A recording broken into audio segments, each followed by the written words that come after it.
Good morning friends, Bajrang academy में आपका बहुत बहुत स्वागत है। जैसा कि आप जानते हैं कि इसके पहले हमने एमएसएमई को पढ़ लिया था। आज हम मध्य प्रदेश में बौद्धिक संपदा और अधिकार आईपीआर को पढ़ने जा रहे हैं। और अगर फ्रेंड्स आपको वीडियो पसंद आता है तो लाइक और सब्सक्राइब ज़रूर करें। और अगर आपको कुछ पूछना हो तो आप नीचे कमेंट्स करके पूछ सकते हैं। तो चलिए पढ़ते हैं मध्य प्रदेश में बौद्धिक संपदा और अधिकार आईपीआर को। सबसे पहले हम देखें तो बौद्धिक संपदा जो है अधिकार किसी कंपनी या निर्माता को उनकी रचनाओं पर दिए गए अधिकार हैं, जैसा कि आप यहाँ देख रहे हैं। उसके बाद में या बौद्धिक संपदा जो है वो अधिकार मानसिक रचनाएं, कलात्मक और वाणिज्यिक दोनों के संदर्भ में विशेष अधिकारों के समूह हैं। जैसा आपने यहाँ कुछ डेफिनेशन से इसको बौद्धिक संपदा को जो है समझ लिया। अब प्रमुख बौद्धिक संपदा अधिकार को जो है ये नीचे कॉलम में दिया गया है, जिनको हम पढ़ने जा रहे हैं। तो इसमें गया है सबसे पहले बौद्धिक संपदा जो है हमारी, उसका जो संरक्षण है वो दिया गया है। इसमें पहला जो है कॉपीराइट, जैसे कि उसके बारे में विचारों की जो अभिव्यक्ति है वो ये कॉपीराइट कहलाता है। और पेटेंट जो है आविष्कार, नवीन प्रक्रिया, मशीनें आदि। ट्रेडमार्क जो है व्यावसायिक वस्तुओं या सेवाओं में पृथक करने के लिए चिन्ह। इसी प्रकार ट्रेड सीक्रेट जो है व्यापारिक जानकारी की गोपनीयता। और भौगोलिक संकेत जिसे जीआई टैग बोलते हैं, विशिष्ट भौगोलिक उत्पत्ति पर प्रयुक्त संकेतक और उत्पत्ति स्थल के वजह से विशिष्ट गुण रखते हों, उन्हें जीआई टैग कहा जाता है। इसी प्रकार औद्योगिक डिजाइन जो है किसी लेख का सजावटी या सौंदर्यपरक पहलू जो है वो ये औद्योगिक डिजाइन होता है। अब आगे हम देखेंगे संबंधित कन्वेंशन या संधि, जिसके बारे में हम समझेंगे। जिसमें सबसे पहला दिया है पेरिस कन्वेंशन 1883, पेटेंट औद्योगिक डिजाइन, इसके बारे में पढ़ना है हमें। तो औद्योगिक संपत्ति के संरक्षण हेतु दूसरा जो है बर्न कन्वेंशन या 1886 जो है कॉपीराइट, साहित्य और कलात्मक कार्यों के संरक्षण हेतु। इसी प्रकार WTO जो है ट्रिप्स समझौता 1994 में सुरक्षा के पर्याप्त मानक सुनिश्चित करना, विकासशील देशों को प्रौद्योगिकी हस्तांतरण के लिए प्रोत्साहित करना। और ट्रिप्स समझौता जो है 1 जनवरी 1995 को लागू हुआ था। तो यहाँ तक आपने समझ लिया। आगे देखें हम, बुडापेस्ट कन्वेंशन जो है 1977 में आया था और पेटेंट प्रक्रिया के प्रयोजन हेतु सूक्ष्म जीवों के जमाव की अंतर्राष्ट्रीय मान्यता प्राप्त संधि यह है। मेरी आवाज़ थोड़ी सी अगर आपको समझ में नहीं आ रही तो थोड़ा सा एडजस्ट कर लीजिए प्लीज़, क्योंकि क्या है, मुझे बहुत ज़्यादा सर्दी हो गई है और आवाज़ थोड़ी मेरी ऐसी निकल रही है। ठीक है, आगे देखते हैं भारतीय पेटेंट प्रणाली के महत्वपूर्ण अधिनियम। तो इनको हम समझेंगे। भारत में पेटेंट से संबंधित पहला कानून जो है 1856 का अधिनियम था, जो कि आविष्कार संरक्षण से संबंधित था। इसी प्रकार 1872 में जो है पेटेंट एवं डिज़ाइन संरक्षण अधिनियम लाया गया। और उसके बाद में 1911 में जो है भारतीय पेटेंट और डिज़ाइन अधिनियम। हम ये जो पढ़ रहे हैं भारतीय पेटेंट प्रणाली के महत्वपूर्ण अधिनियम पढ़ रहे हैं कि कौन सा अधिनियम कब आया है। तो आप जो हैं इसको इन नियमों को बार बार रिपीट कर लें ताकि आपको ये जो सन है वो याद हो जाए। अब आगे हम देखते हैं 1949 में गठित पक्षी तेगचंद जो समिति है का संबंध पेटेंट कानून की समीक्षा से संबंधित था। इसी प्रकार 1970 में जो है पेटेंट अधिनियम 20 अप्रैल 1972 को लागू किया गया। और 1970 पेटेंट अधिनियम में समय समय पर जो है संशोधन होते रहे, जैसे कि पेटेंट नियम संशोधन 2003, पेटेंट नियम संशोधन 2005 और पेटेंट नियम संशोधन 2006। तो इस प्रकार इसमें 3 बार जो है संशोधन हुए हैं। अब आगे देखेंगे मध्य प्रदेश में बौद्धिक संपदा अधिकार की जो है प्रगति दिया गया है। मध्य प्रदेश में बौद्धिक संपदा अधिकारों की प्रगति को दिया गया है, जिसको हम पढ़ेंगे। इसमें मध्य प्रदेश ने 2018-19 में 2022-23 तक अपने पेटेंट और डिज़ाइन को जो है फाइलिंग दर में लगातार सुधार दिखाया है। भारत में पेटेंट फाइलिंग जो की चक्रवृद्धि वार्षिक वृद्धि दर जो है 10.33% है, जबकि मध्य प्रदेश ने यह दर 27.22% दर्ज की है। ये अब इसी प्रकार हम आगे देखेंगे तो इसी प्रकार मध्य प्रदेश में डिजाइन फाइलिंग में लगभग 48.05% की जो है वृद्धि देखी गई है, जो भारत की 12.52% की वृद्धि दर से बेहतर है। मध्य प्रदेश में 2022-23 में पेटेंट फाइलिंग की जो वार्षिक प्रतिशत वृद्धि जो है 32.37% देखी गई है, जबकि डिज़ाइन जो है फाइलिंग में 63.9% की जो है वार्षिक वृद्धि हुई है।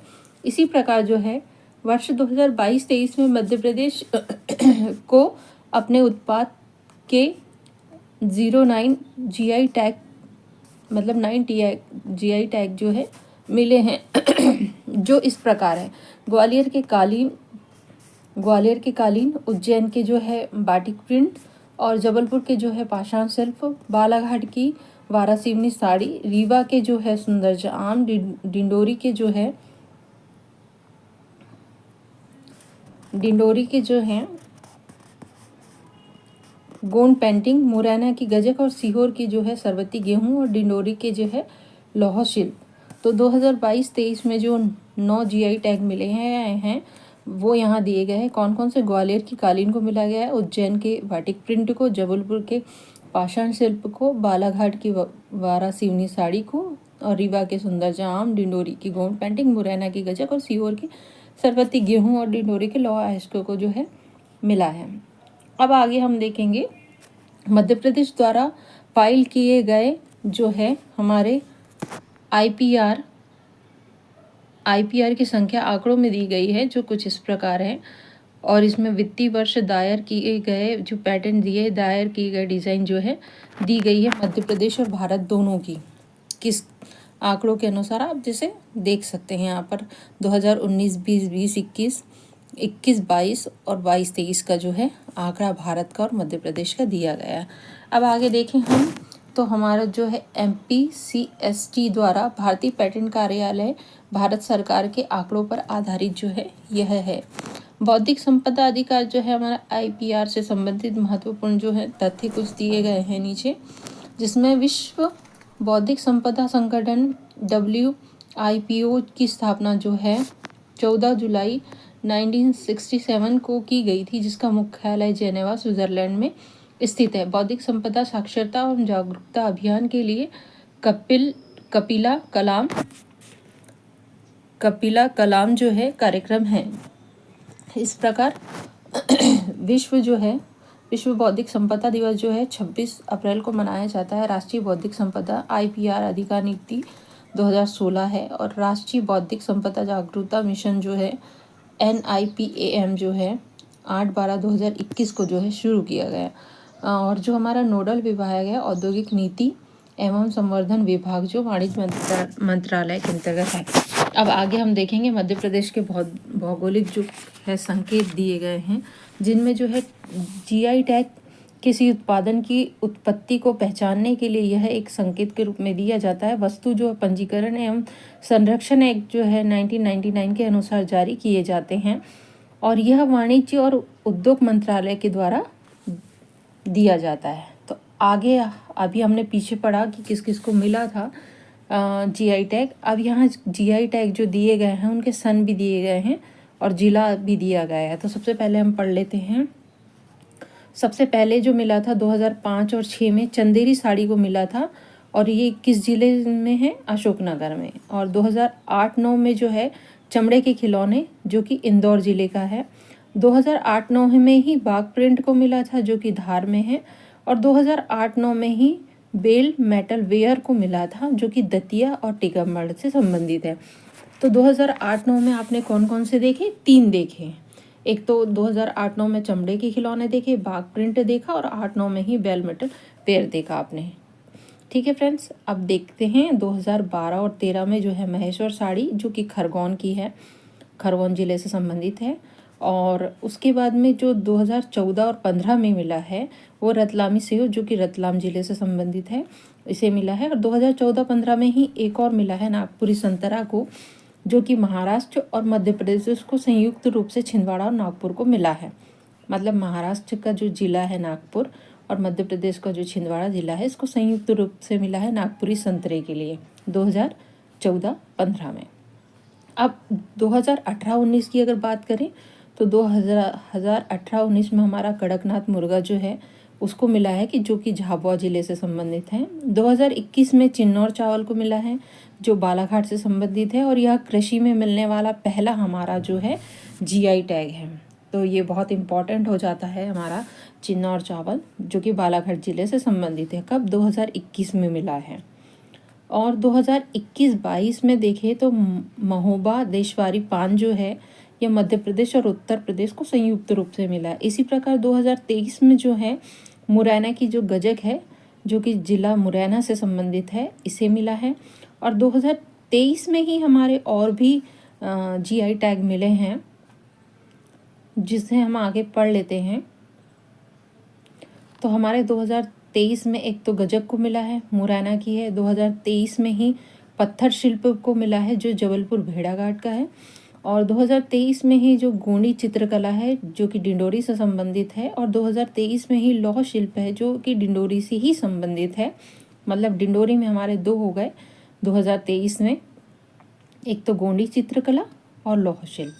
और 2023 में ही ग्वालियर की जो कालीन है, जो कि ग्वालियर ज़िले से संबंधित है, इसे मिला है। और इसी प्रकार 2023 में ही हमारा वरासिवनी की साड़ियाँ जो है, जो बालाघाट ज़िले से संबंधित है, उसे मिला है। और 2023 में ही सरबती गेहूँ को मिला है, जो कि विदिशा और सीहोर का संयुक्त रूप से मिला है।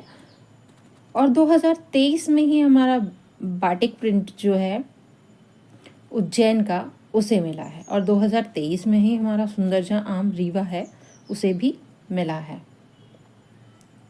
आप नीचे देख सकते हैं कि ये बाटिक प्रिंट और उज्जैन और सुंदरजा आम जो है रीवा में है, तो इन्हें भी मिला है। तो 2023 में हमने इतने देखे हैं: गजक, पत्थर शिल्प, गोंडी चित्रकला, लौह शिल्प, ग्वालियर की कालीन, वारासिवनी की साड़ियाँ, सरबती गेहूँ, बाटिक प्रिंट, सुंदरजा आम। इतनी सारी वस्तुओं को मिला है। अब 2024 में जो है, 2024 में हमारा जो है रियवन लहसुन जो है जावरा रतलाम का है, ये रतलाम ज़िले से संबंधित है, इसे मिला है। और 2024 में ही हमारा काठिया गेहूँ जो है मध्य प्रदेश उत्तर प्रदेश, इसे मिला है। और जो मिले हैं उनको मैप से भी दिखाया गया है, यहाँ आप देख सकते हैं। यहाँ पर जो हमने ऊपर पढ़ा उसे ही मैप से दिखाया गया है। जैसे कि आप यहाँ देख सकते हैं, ये मुरैना का गजक बनी हुई है ना। और ये कड़कनाथ जो है मुर्गा बना हुआ है झाबुआ का, ये बाघ प्रिंट हमारा है ना। और जो है आगे खरगोन का जो है ये दिया गया है। इसी प्रकार से हमारा बालाघाट के जो चिन्नौर चावल है, ये उसकी फ़ोटो दी गई है। चमड़े के खिलौने की दी गई है, जो बालाघाट में आपने अभी पढ़ा थोड़ा सा ऊपर। वरासिवनी साड़ी, सॉरी माफ़ करिए, वरासिवनी साड़ी का जो पढ़ा आपने बालाघाट में, उसका दिया गया है। और ये इसी प्रकार ये चंदेरी की साड़ी दी है। और रीवा का जो आम है सुंदरजा, वो दिया है। बेल मेटल जो है हमारा टीकमगढ़ में, वो दिया है। ये मैप के द्वारा भी दिया गया है। चाहे तो आप इसका स्क्रीनशॉट ले सकते हैं, देख सकते हैं, इसमें से समझ भी सकते हैं आपको इसमें अभी अगर समझना हो तो।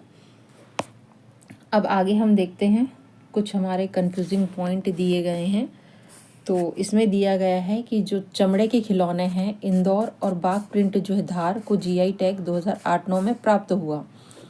चमड़े के जो खिलौने हैं, चमड़े के खिलौने का जो है लोगो है वो 2014-15 में, और बाघ प्रिंट का लोगो जो है 2015-16 के लिए अलग से जीआई टैग इनको प्राप्त हुआ। तो ये कुछ कन्फ्यूजिंग पॉइंट थे। इसी प्रकार ये कुछ हमारा छोटा सा टॉपिक था जो यहीं ख़त्म हुआ। आगे हम पढ़ेंगे मध्य प्रदेश राज्य नीति आयोग एवं पंचवर्षीय योजना। तो आज के लिए बस यहीं पर ख़त्म करते हैं इस टॉपिक को। ठीक है फ्रेंड्स, जय हिंद, जय भारत।